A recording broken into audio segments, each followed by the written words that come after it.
नमस्कार, welcome back students. हम पढ़ रहे थे चुंबकत्व और चुंबकीय पदार्थों के गुण, ये हमारा चैप्टर था। तो लास्ट क्लास तक हमने बात करी थी चुंबकीय बल की, जो कूलाम का चुंबकीय बल था उस पर बात करी थी, उसका सदिश रूप देखा था हमने किस तरीके से होगा। आज हम बात करेंगे चुंबकीय आघूर्ण पे, मैग्नेटिक मोमेंट। जैसे हम विद्युत में द्विध्रुव आघूर्ण निकालते हैं, द्विध्रुव होता है जिसमें समान आवेश होते हैं परंतु उनकी प्रकृति विपरीत होती है। समान परिमाण विपरीत प्रकृति के आवेश यदि अल्प दूरी पर स्थित हो तो उसे बोलते हैं हम विद्युत द्विध्रुव। देखो हमारा टॉपिक रहेगा चुंबकीय आघूर्ण, मैग्नेटिक मोमेंट। चुंबकीय आघूर्ण, इस पे बात करेंगे हम, मैग्नेटिक मोमेंट। क्लियर। अब मैग्नेटिक मोमेंट को हम किससे रिप्रेजेंट करते हैं? मैग्नेटिक मोमेंट होगा वो कैपिटल एम से रिप्रेजेंट किया जाता है। किससे रिप्रेजेंट किया जाता है? कैपिटल एम से। अब हम बात करें चुंबकीय आघूर्ण की, तो ये द्विध्रुव आघूर्ण की तरह ही होता है। जैसे एक विद्युत द्विध्रुव होता है, बात करते हैं विद्युत द्विध्रुव की। विद्युत द्विध्रुव में क्या होता है? दो समान परिमाण के आवेश, ये दो बिंदु आवेश है, इसका परिमाण प्लस क्यू मान लेते हैं और इसका परिमाण ये है माइनस क्यू आवेश। दो समान परिमाण परंतु विपरीत प्रकृति के आवेश कुछ अल्प दूरी r पर स्थित हों तो इन दोनों का जो द्विध्रुव आघूर्ण होगा वो कितना आएगा? द्विध्रुव आघूर्ण P होगा किसी एक आवेश और इन दोनों के मध्य सदिश दूरी का गुणनफल। कौन सी दूरी बोल रहा हूं मैं? सदिश दूरी। तो ये जो द्विध्रुव आघूर्ण होगा वो भी कौन सी राशि होगी? सदिश राशि होगी। इस तरीके से हम दो स्थिर बिंदु आवेशों के मध्य द्विध्रुव आघूर्ण निकालते हैं। वैसे ही एक चुंबक होती है तो चुंबक का भी एक आघूर्ण होता है जिसे हम बोलते हैं चुंबकीय आघूर्ण, मैग्नेटिक मोमेंट। क्यों? क्योंकि चुंबक में भी दो ध्रुव होते हैं। जब भी हम एक चुंबक की बात करते हैं तो एक चुंबक बनाते हैं, उसमें दो ध्रुव होते हैं, एक होता है नॉर्थ पोल और दूसरा होता है साउथ पोल। उत्तरी ध्रुव की ध्रुव प्रबलता प्लस एम से दर्शाई जाती है और दक्षिण ध्रुव की ध्रुव प्रबलता को माइनस एम से दर्शाते हैं। ये इसकी ध्रुव प्रबलता है। अब यहां पे दो प्रकार की लंबाई बताई थी मैंने आपको। एक लंबाई बताई थी इसकी ज्योमेट्रिकल लेंथ और दूसरी बताई थी मैंने इफेक्टिव लेंथ, जो कि प्रभावी लंबाई होती है ध्रुवों के बीच की। तो यहां पर मान लेते हैं एक चुंबक है और एक चुंबक के दोनों ध्रुवों के बीच की लंबाई कितनी है? हमने यहां पे लंबाई मान लेते हैं 2l। L भी ले सकते हैं, जरूरी नहीं है कि मैंने 2l लिए तो आप 2l ही लोगे। ये सदिश दूरी, ये 2l इसलिए ले रहा हूं क्योंकि हम जब चुंबक के कारण उसकी अक्ष पर चुंबकीय क्षेत्र की तीव्रता और इसकी निरक्ष पर चुंबकीय क्षेत्र की तीव्रता निकालेंगे। अक्ष बोले तो एक्सियल कंडीशन में और निरक्ष बोले तो इक्वेटोरियल कंडीशन पे जब हम magnetic field intensity find out करेंगे, चुंबकीय क्षेत्र की तीव्रता, तो वहां पर हमें ये 2l बहुत हेल्प करेगा यहां पे इसको फाइंड आउट करने के लिए, इसलिए 2l लिए। तो यहां पर मैं मान लेता हूं कि नॉर्थ पोल और साउथ पोल के बीच की दूरी है वो इफेक्टिव लेंथ कितनी है? 2l। तो इसका जो चुंबकीय आघूर्ण होगा कैपिटल M, वो इस किसी चुंबक के किसी एक ध्रुव की ध्रुव प्रबलता तथा दोनों ध्रुवों के बीच की सदिश दूरी का गुणनफल 2l वेक्टर। ये 2 देखो ये संख्यात्मक मान है, लेकिन यहां पर संख्यात्मक मान है तो ये किसी राशि को रिप्रेजेंट नहीं करेगा कि 2 से हमें लंबाई को गुणा करना है। इसका मतलब ये नहीं है कि लंबाई को 2 से गुणा करना है, कतई ही ये मतलब नहीं है। इसका मतलब है ये लंबाई को ही हमने क्या माना है? 2l, क्योंकि ये हेल्प इसलिए करेगा क्योंकि चुंबक का जो मिड पॉइंट होगा उस मिड पॉइंट से प्रत्येक ध्रुव की दूरी आधी आधी हो जाती है। यहां से दूरी हो जाएगी l और यहां से दूरी हो जाएगी l। इसके लिए हम काम में लेते हैं 2l। बाकी आप कुछ भी ले सकते हो, d भी ले सकते हो, अक्ष भी ले सकते हो। तो चुंबकीय आघूर्ण हो गए वो सदिश राशि होती है द्विध्रुव आघूर्ण की तरह। किसी चुंबक के एक एकल ध्रुव की ध्रुव प्रबलता तथा दोनों ध्रुवों के मध्य सदिश दूरी का गुणनफल क्या कहलाता है? चुंबकीय आघूर्ण कहलाता है, द्विध्रुव आघूर्ण की तरह। चुंबकीय आघूर्ण का मात्रक ले तो इसका मात्रक क्या आएगा? मात्रक देखो यहां से ध्रुव प्रबलता का मात्रक मैंने बताया था आपको क्या होता है? Ampere into meter. तो इसका ध्रुव प्रबलता का मात्रक आ जाएगा एम्पियर गुणा में मीटर। ये तो हो गया ध्रुव प्रबलता का। इंटू में लंबाई होती है 2l, इसका मात्रक क्या होगा, इसका मात्रक होगा मीटर, तो मीटर और मीटर गुणा होके क्या बन जाएगा, एम्पियर गुणा मीटर स्क्वायर, तो इसका मात्रक हो जाएगा एम्पियर इनटू में मीटर स्क्वायर। और बात करें विमीय सूत्र की, तो विमीय सूत्र कैसे लिखा जाएगा, विमीय सूत्र की बात करें तो किसी, ये एम्पियर है विद्युत धारा के लिए, तो धारा के लिए A लिखेंगे और लंबाई के लिए क्या लिखेंगे, L लिखेंगे, तो ये विमीय सूत्र आ जाएगा इसका A1L2। ये होता है चुंबकीय आघूर्ण एक चुंबक के लिए। अब यहां पे थोड़ा सा हम और भी चलते हैं कि ये तो केवल एक हमें चुंबक दे रखी थी, उस चुंबक की बात हुई। अगर मान लो सपोज करो ये वाली चुंबक नहीं हो और एक धारावाही चुंबक हो, धारावाही चालक तार के कारण चुंबकीय क्षेत्र बने, तो धारावाही लूप हो, तो क्या एक धारावाही लूप चुंबक की तरह व्यवहार दर्शाती है, या फिर एक धारावाही लूप चुंबक की तरह व्यवहार दर्शाती है, तो क्या वो चुंबक बनेगी, और बनेगी तो उसमें कौन कौन से पोल किस साइड होंगे, कैसे उसकी डायरेक्शन होगी, उस पे मैं आपको यहां पर इस लेक्चर में डिस्कस कर रहा हूं। हालांकि इस चैप्टर का पार्ट नहीं है, इसके बाद में जो विद्युत धारा के चुंबकीय प्रभाव आएगा उसका पार्ट है। तो बात एक ही है, हम वहां पढ़े यहां पढ़े, हमें समझ में आना चाहिए। तो देखो एक धारावाही चालक तार की बात करते हैं, धारावाही चालक तार लेते हैं, और धारावाही चालक तार में जब धारा प्रवाहित होती है तो धारा प्रवाह के कारण उसके चारों तरफ एक क्षेत्र बनता है जिसे चुंबकीय क्षेत्र बोलते हैं। जैसे एक धारावाही चालक तार लेते हैं ये वाला, इस धारावाही चालक तार में आई धारा प्रवाहित करने पर इसके चारों तरफ, धारावाही चालक तार के चारों तरफ सेकेंद्रीय वलयों के रूप में चुंबकीय क्षेत्र बनता है। सपोज करो ये एक चालक तार है, इसमें धारा की दिशा ऊपर है, तो इसके चारों तरफ क्या बनेगा, चुंबकीय क्षेत्र बनेगा, और उस चुंबकीय क्षेत्र की कुछ न कुछ तीव्रता होगी। चुंबकीय क्षेत्र की तीव्रता किस पे निर्भर करेगी, पहली बात तो इसमें अगर जितनी ज्यादा मात्रा में हम धारा प्रवाहित करेंगे उतना ही ज्यादा इस तार के चारों तरफ चुंबकीय क्षेत्र बनेगा। तो चुंबकीय क्षेत्र की मात्रा है, चुंबकीय क्षेत्र का मान है, वो इसमें प्रवाहित होने वाली धारा पर तो बिल्कुल निर्भर करेगा ही करेगा। क्लियर है। तो किसी चालक तार में धारा प्रवाहित करने पर इसके चारों तरफ सेकेंद्रीय वलयों के रूप में ये चुंबकीय क्षेत्र बनता है इस तरीके से। अगर धारा की दिशा नीचे होगी तो भी हो सकता है, ये लो एक चालक तार जिसमें धारा की दिशा नीचे है तो भी इसमें एक चुंबकीय क्षेत्र बनेगा सेकेंद्रीय वलयों के रूप में।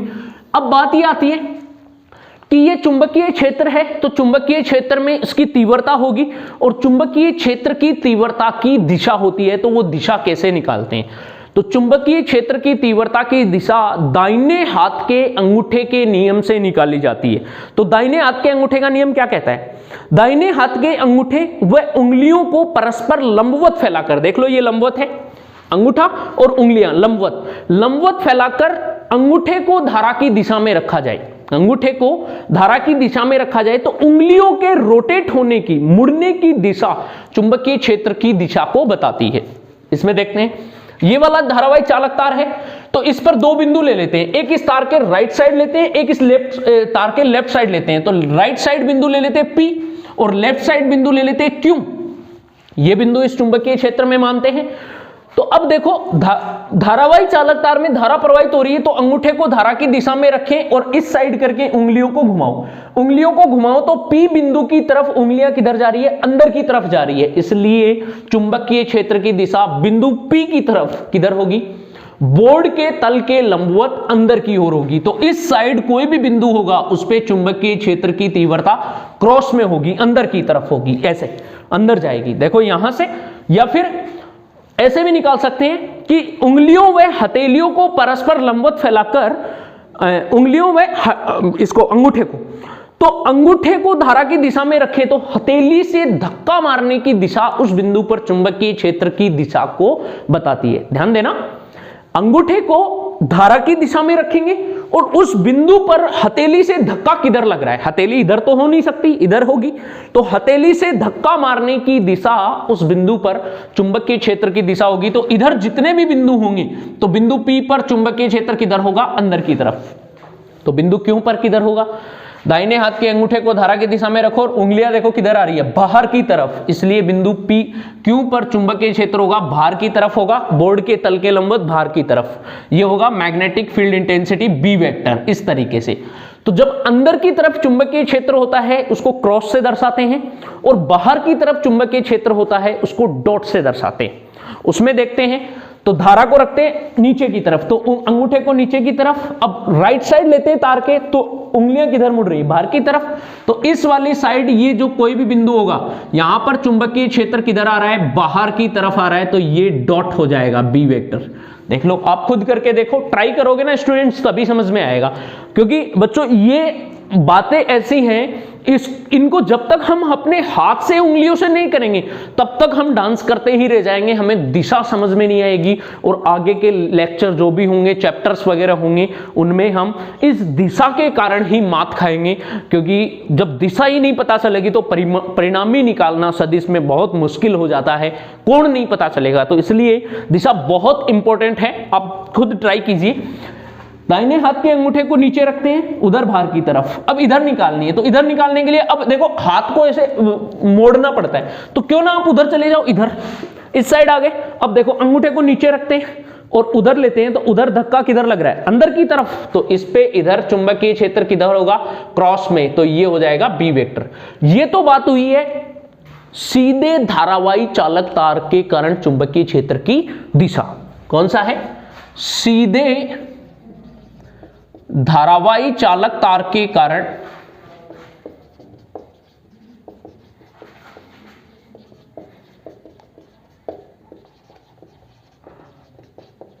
चुंबकीय क्षेत्र की दिशा, इस पे बात हुई है। अब हम बात करते हैं, क्या ये सीधे धारावाही चालक तार में ही बनेगा? अगर हम तार को मोड़कर एक वर्तीय लूप बना दे, एक वर्ताकार हो या वर्गाकार हो, किसी भी आकृति का बंद लूप बना दे, तब उस स्थिति में चुंबकीय क्षेत्र होगा कि नहीं होगा, और होगा तो कैसे होगा? तो चलो लूप बनाते हैं। तो एक वर्तीय धारा के लिए बात करें, वर्तीय धारा के लिए चुंबकीय क्षेत्र कैसे होगा? तो वर्तीय धारा के लिए एक लूप बनाते हैं, मैं वर्ताकार लूप की बात कर रहा हूं। ये एक लूप ले ली और एक लूप ये ले लेते हैं, दो लूप ले ली। इस लूप में धारा है वो इस साइड प्रवाहित करते हैं आई, और इस साइड इसमें इस लूप में विपरीत दिशा में धारा प्रवाहित करते हैं। देखो ये वाली धारा कौन सी डायरेक्शन में, एंटी क्लॉकवाइज, और ये वाली धारा कौन सी डायरेक्शन में, क्लॉकवाइज डायरेक्शन में। क्लियर है? अब यहां पर जब किसी वर्ताकार लूप में धारा प्रवाहित की जाती है तो इसमें भी चुंबकीय क्षेत्र बनेगा, बिल्कुल बनेगा, क्योंकि धारा प्रवाह के कारण धारावाही चालक बनेगा, और धारावाही चालक में चुंबकीय क्षेत्र बिल्कुल बनेगा, क्योंकि उसके चारों तरफ चुंबकीय क्षेत्र उत्पन्न होता है। अब बात यह आती है कि इस चुंबकीय क्षेत्र की दिशा किधर होगी? तो चुंबकीय क्षेत्र की दिशा दाहिने हाथ के अंगूठे के नियम से निकालेंगे। अब देखो दाहिने हाथ का अंगूठे का नियम सीधी धारा के लिए क्या बोल रहा था कि अंगूठे को धारा की दिशा में रखो, तो उंगलियों के मुड़ने की दिशा किसे बताएगी? चुंबकीय क्षेत्र की दिशा को बताएगी। अब यहां पर वो रूल अप्लाई करें तो क्या होगा? अंगूठे को धारा की दिशा में रखे तो किधर किधर मोड़े और उंगलियां किधर किधर घूमे, उल्टा हो गया ना। तो वर्तीय धारा के लिए उल्टा करते हैं। अब क्या करेंगे? अंगुलियों के मुड़ने की दिशा धारा की दिशा में रखेंगे, तो अंगूठा तल के लंबवत किसको बताएगा? चुंबकीय क्षेत्र की दिशा को व्यक्त करेगा, बताएगा। तो चलो देखते हैं। इसमें धारा चल रही है इस दिशा में, तो धारा की दिशा, उंगलियों के मुड़ने की दिशा, इनको तो लंबवत फैलाना है। उंगलियों के मुड़ने की दिशा इधर करें, इधर उंगलियां मुड़ रही हैं, तो अंगूठा किधर है? तल के लंबवत बाहर की तरफ। तो इसमें जो चुंबकीय क्षेत्र बनेगा वो किधर बनेगा? बाहर की तरफ बनेगा, बी वेक्टर होगा बाहर की तरफ। क्लियर? अब यहां पे इस पे बात करें तो इसमें धारावाही लूप में इसमें धारा किधर जा रही है? देखो क्लॉकवाइज डायरेक्शन में जा रही है, तो अंगूठा किधर है? तल के लंबवत बाहर अंदर की तरफ। तो इसमें जो चुंबकीय क्षेत्र बनेगा वो किधर बनेगा? अंदर की तरफ बनेगा, बी वेक्टर। तो क्लॉकवाइज डायरेक्शन में धारा प्रवाह होने पर चुंबकीय क्षेत्र बोर्ड के तल के लंबवत अंदर की तरफ, और एंटी क्लॉकवाइज डायरेक्शन में धारा प्रवाहित करने पर चुंबकीय क्षेत्र बाहर, बोर्ड के तल के लंबवत बाहर की ओर होगा। तो इस तरीके से हम चुंबकीय क्षेत्र बना सकते हैं। अब यहां पे देखो एक ट्विस्ट आएगा। अब ये चुंबकीय क्षेत्र क्यों बताया मैंने? क्योंकि जब चुंबकीय क्षेत्र बनेगा तभी तो हम ये कह सकते हैं क्या चुंबक बन रही है या नहीं बन रही, इस पे बात करेंगे। और चुंबक बनती है, जब चुंबक बन जाएगी तो क्या होगा? उससे रिलेटेड चुंबकीय आघूर्ण जरूर होगा। अब चुंबकीय आघूर्ण होगा तो चुंबकीय आघूर्ण इसी वर्तीय धारा में हम ध्रुव बनाकर देखेंगे क्या ये चुंबक की तरह व्यवहार करती है। वर्तीय लूप सीधी धारा वाला चुंबक की तरह व्यवहार नहीं करेगा। अब यहां पे मैंने चुंबकीय आघूर्ण बताया था, तो चुंबकीय आघूर्ण में मैंने बोला था कि ये होती है सदिश राशि, तो इसकी दिशा भी होती है। अब दिशा पे भी बात कर लेते हैं। तो चुंबकीय आघूर्ण की जो दिशा होती है वो किधर होती है? दिशा होगी वो -m से +m की तरफ होगी। किधर से होगी? माइनस ध्रुव प्रबलता से प्लस की तरफ। तो अब -m से +m थोड़ी बोलेंगे, -m होती है साउथ पोल की और +m होती है नॉर्थ पोल की। तो हम ये कहेंगे चुंबकीय आघूर्ण की दिशा किधर होगी? दक्षिण ध्रुव से उत्तरी ध्रुव की तरफ होगी। किधर होगी? साउथ पोल से नॉर्थ पोल की तरफ होगी। ये सेम उसी की तरह है जैसे द्विध्रुव आघूर्ण की दिशा पे बात करें, जैसे ये +q आवेश है, ये -q आवेश है, तो इसमें द्विध्रुव आघूर्ण की दिशा -q आवेश से प्लस की तरफ होती है। द्विध्रुव आघूर्ण की दिशा किधर होती है? माइनस से प्लस की तरफ। तो वैसे ही सेम यहां पर भी चुंबकीय आघूर्ण की दिशा -m से +m की तरफ होती है। इस तरीके से -m होता है साउथ पोल का, तो साउथ पोल से उत्तरी ध्रुव की तरफ चुंबकीय आघूर्ण की क्या होगी? दिशा होगी। तो ये चुंबकीय आघूर्ण है। अब हम बात करेंगे धारावाही लूप का चुंबकीय व्यवहार किस तरीके से होगा, कि धारावाही लूप चुंबक बनती है, कैसे बनेगी? अगर चुंबक बनेगी तो चुंबकीय आघूर्ण श्योर होगा, तो इस पे बात करेंगे। हम देखते हैं धारावाही लूप का चुंबकीय आघूर्ण कैसे होगा। तो टॉपिक होगा धारावाही लूप का चुंबकीय आघूर्ण।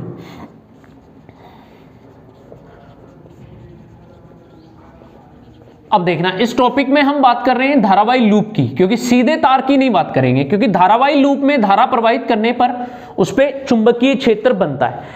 अब यहां पे एक धारावाही लूप बनाते हैं, ये वाली धारावाही लूप होगी। अब ये धारावाही लूप और एक यहां पे धारावाही लूप बना लेते हैं, दोनों में अलग अलग दिशा में धारा प्रवाहित करते हैं। इसमें एंटी क्लॉकवाइज डायरेक्शन में प्रवाहित कर रहे हैं और इसमें क्लॉकवाइज डायरेक्शन में प्रवाहित कर रहे हैं। जैसे ही इनमें धारा प्रवाहित की जाएगी तो इसमें चुंबकीय क्षेत्र बनेगा, और चुंबकीय क्षेत्र की दिशा अभी हमने देखी है किधर होगी। जब इसमें इस तरीके से धारा प्रवाहित है तो चुंबकीय क्षेत्र किधर होगा? अंदर की तरफ, क्रॉस। ये बन गया चुंबकीय क्षेत्र बी वेक्टर। और इसमें जो चुंबकीय क्षेत्र होगा, मैं इसको बाहर लिख देता हूं थोड़ा, चुंबकीय क्षेत्र, ताकि आपको पता रहे। यहां पे ये क्रॉस होगा बी वेक्टर, चुंबकीय क्षेत्र की दिशा। और इस पे बात करें तो ये देखो, दाएं हाथ की उंगलियों को ऐसे घुमाएं तो अंगूठा बाहर की तरफ होगा, तो इस पे चुंबकीय क्षेत्र किधर होगा? बाहर की तरफ, डॉट वेक्टर। इसको क्या बोलेंगे? कागज के तल के लंबवत बाहर की ओर। कागज आपका कॉपी का कागज होगा, या फिर मैं बोलूं बोर्ड के तल के लंबवत बाहर की ओर, तो ये किधर होगी? बोर्ड के तल के लंबवत, बोर्ड के तल के लंबवत बाहर की ओर। ठीक है, तो डॉट दिशा को इस प्रकार से दर्शाते हैं। और जो क्रॉस दिशा होती है वो क्या होती है? बोर्ड के तल के लंबवत, बोर्ड के तल के लंबवत अंदर की तरफ, लंबवत होता है ये, लंबवत अंदर की ओर। इस प्रकार से चुंबकीय क्षेत्र की दिशा होगी। अब यहां पर बात ये आती है, क्या धारावाही लूप है वो चुंबक की तरह व्यवहार दर्शाएगी? तो इसमें देखते हैं। तो हम यहां पे पोल बनाने की कोशिश करते हैं। अब देखो, इसमें धारा जा रही है तो मैं इधर धारा की दिशा लिखता हूं। इसमें धारा इधर से बह के इधर आएगी, तो इसमें दिशा किधर आएगी? इधर। और यहां से अगर जा रही है तो इसमें धारा कैसे जाएगी? इस तरीके से जा रही है। आने वाली धारा तो इधर आएगी इस लूप में और इस तरीके से प्रवाहित होगी, तो ये धारा की दिशा लगा दी। इसमें लगाऊं मैं, इसमें जो धारा है वो इधर से इधर प्रवाहित हो रही है और इधर से घूम के आएगी, तो इधर से इसमें आएगी, ऐसे आएगी धारा, आएगी ना। इसमें तो इधर से इधर जा रही है, इसमें इधर से इधर आ रही है, और इसमें धारा इधर जा रही है और इसमें इधर आएगी, इस तरीके से लगा दी। अब मैं इन दोनों एरो को जो मैंने लगाए, इनको बीच वाला जो मिड पॉइंट है, इसका केंद्र है, उस केंद्र से होते हुए जोड़ देता हूं। इस तरीके से जोड़ दिया और इसमें मैंने ऐसे जोड़ दिया, जोड़ दिया। केंद्र से होते हुए इन बिंदुओं को इस तरीके से जोड़ के देखा, तो जोड़ के देखने पर मुझे एक इंग्लिश अल्फाबेट की कुछ आकृतियां दिखी। यहां पर क्या बन रहा है? एन। ये जो आकृति है वो किसकी है? इस तरीके से एन, इंग्लिश वर्ड का एन है, एन फॉर नॉर्थ। तो ये वाला जो प्लेन बना है, वो वाला तल कौन सा बना है? नॉर्थ पोल बना है। इसका कौन सा ध्रुव बना है? North pole. और इस क्लॉकवाइज डायरेक्शन में धारा जाने पर जो ये आकृति बनी है, ये कौन सी आकृति बनी है? ये एस आकृति बनी है, इसलिए ये कौन सा पोल बना है? South pole. क्लियर है? यहां पर ये बन गया, एक बना है नॉर्थ पोल और दूसरा बना है साउथ पोल। अब यहां पे देखो, मैं थोड़ा सा आपको एक पेपर की सहायता से बताता हूं यहां पर किस तरीके से क्या होगा। मेरे पास एक बुक है जो कि 10th क्लास की साइंस की बुक है, अच्छी खासी है, एनसीईआरटी। इस पे बात करते हैं। देखो इसमें क्या होगा कि यहां पर सपोज करो, मुझे सामने से देखो, ये लूप है, एक लूप मान लो कि ये एक धारावाही लूप की तरह है। इस धारावाही लूप में सामने से अगर हम देखें, क्योंकि हम तो इधर से देख रहे हैं, तो इधर से देखने पर जब ऐसे धारा प्रवाहित हो रही है एंटी क्लॉकवाइज डायरेक्शन में, धारा किस में प्रवाहित हो रही है? Anti clockwise. ये धारा आ रही है एंटी क्लॉकवाइज। तो एंटी क्लॉकवाइज धारा प्रवाहित होने पर सामने से कौन सा पोल बन रहा है? ये वाला ध्रुव बन रहा है नॉर्थ पोल। ये वाला नॉर्थ पोल होगा। तो इससे प्लेन के इस धारावाही लूप के दूसरी साइड वाला, इधर जब नॉर्थ पोल दिख रहा है तो इधर वाला प्लेन, इधर वाला जो पोल बनेगा वो कौन सा बनेगा? साउथ। क्योंकि जब इधर नॉर्थ बन सकता है अपनी साइड, देखने वाली साइड, तो पीछे वाली साइड रहेगा दूसरा। क्योंकि धारावाही लूप होगी, एक तार की लूप बनाओगे और एक तार से लूप बनाओगे तो एक लूप फ्रेम की तरह कार्य करेगी। और फ्रेम में दो हिस्से होते हैं, एक आगे वाला और एक पीछे वाला। तो आगे वाला नॉर्थ पोल बन रहा है और पीछे वाला कौन सा बनेगा? South pole. ये नॉर्थ पोल, इधर वाला साउथ पोल। तो इस प्रकार से नॉर्थ और साउथ दो पोल बनने की वजह से यहां पर ये किसकी तरह व्यवहार दर्शाएगी? ये धारावाही लूप चुंबक की तरह व्यवहार दर्शाएगी। किसकी तरह व्यवहार दर्शाएगी? चुंबक की तरह व्यवहार होगा इसका। अब चुंबक की तरह व्यवहार क्यों होगा? क्योंकि इसमें दो पोल बन गए और प्रत्येक चुंबक में कितने पोल होते हैं, कितने ध्रुव होते हैं? दो ध्रुव है, इसलिए ये चुंबक बन गई। इसमें भी अगर मान लो सपोज करो ये वाला साउथ पोल बना है तो इसके जस्ट पीछे वाला कौन सा बनेगा? North pole. कौन सा बनेगा? नॉर्थ पोल, उत्तरी ध्रुव। तो ये भी एक चुंबक की तरह व्यवहार होगी। अब बात ये आती है, अगर ये चुंबक बन गई तो इसका चुंबकीय आघूर्ण होगा। तो बात ये आती है धारावाही लूप का चुंबकीय आघूर्ण, एक तो इसका परिमाण क्या होगा और दूसरी इसकी दिशा क्या होगी, उस पे बात करेंगे। तो परिमाण निकालना अलग बात है, पहले हम दिशा पे बात करते हैं कि चुंबकीय आघूर्ण की दिशा कैसे निकालते हैं। तो देखो, चुंबकीय आघूर्ण की दिशा के लिए मैंने आपको बताया था, चुंबकीय आघूर्ण की दिशा किधर होती है? चुंबकीय आघूर्ण की दिशा दक्षिण ध्रुव से, चुंबकीय आघूर्ण होता है वो साउथ पोल से किधर होता है? साउथ पोल से नॉर्थ की तरफ होता है। किसकी तरफ होता है? साउथ से नॉर्थ की तरफ। तो अब इस चुंबक में बात करते हैं। इस चुंबक में इधर वाला तो है नॉर्थ पोल इस धारावाही लूप में, और पीछे वाला साउथ पोल है। तो किधर से किधर होगी? साउथ से नॉर्थ। अब साउथ से नॉर्थ होगी तो पीछे से बाहर की तरफ होगी। तो इस पे चुंबकीय आघूर्ण की दिशा किधर होगी? नीचे से बाहर की तरफ। क्लियर है? साउथ पीछे है और पीछे से बाहर की तरफ आएगी, तो इस पे जो चुंबकीय आघूर्ण होगा एम वेक्टर, इसकी दिशा भी किधर होगी? बाहर की तरफ होगी। अब यहां पे वो चुंबकीय आघूर्ण की दिशा देखते हैं। तो इसमें क्या होता है कि चुंबक होती है, इसमें होता है नॉर्थ पोल और ये साउथ पोल। तो इसमें जो चुंबकीय आघूर्ण की दिशा होती है वो चुंबक के अंदर से होती है।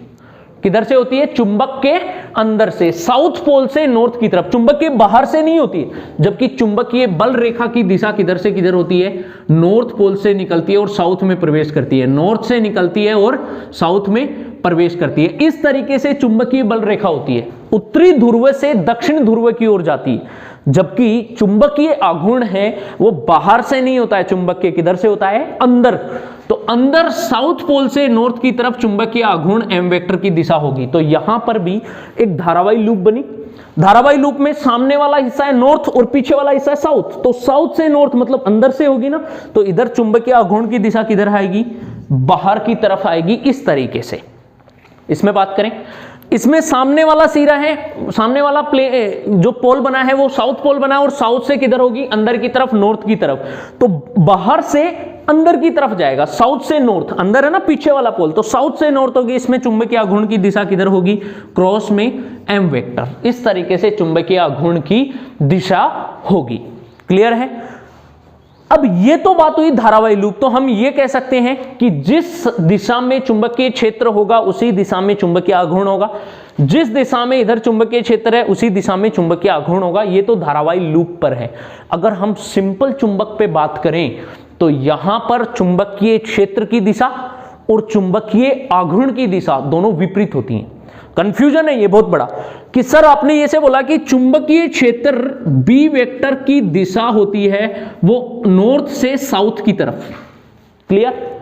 बहुत टीचर बोलते हैं, कोई भी और भी एजुकेटर होगा वो भी मतलब यही बताएगा आपको, क्योंकि जनरल यही बोला जाता है कि उत्तरी से दक्षिण ध्रुव की तरफ होती है। लेकिन चुंबकीय आघूर्ण की दिशा होती है चुंबकीय आघूर्ण की दिशा एम वेक्टर होती है, वो किधर होती है? साउथ से नॉर्थ की तरफ। ये दोनों, ये नॉर्थ से साउथ और ये साउथ से नॉर्थ, नॉर्थ से साउथ, साउथ से नॉर्थ, तो दोनों तो एक दूसरे की क्या हुई? विपरीत हुई। कि बी वेक्टर है और एम वेक्टर दोनों की दिशा क्या आ रही है? यहां से विपरीत आनी तो ये चाहिए, लेकिन यहां पर सेम कैसे आई कि इधर बी वेक्टर की दिशा में एम वेक्टर, बी वेक्टर की दिशा में एम वेक्टर? ये कैसे हुआ कि यहां पर तो दोनों अलग अलग बता रहे हो आप विपरीत, और यहां पे दोनों सेम एक ही डायरेक्शन में आ गई?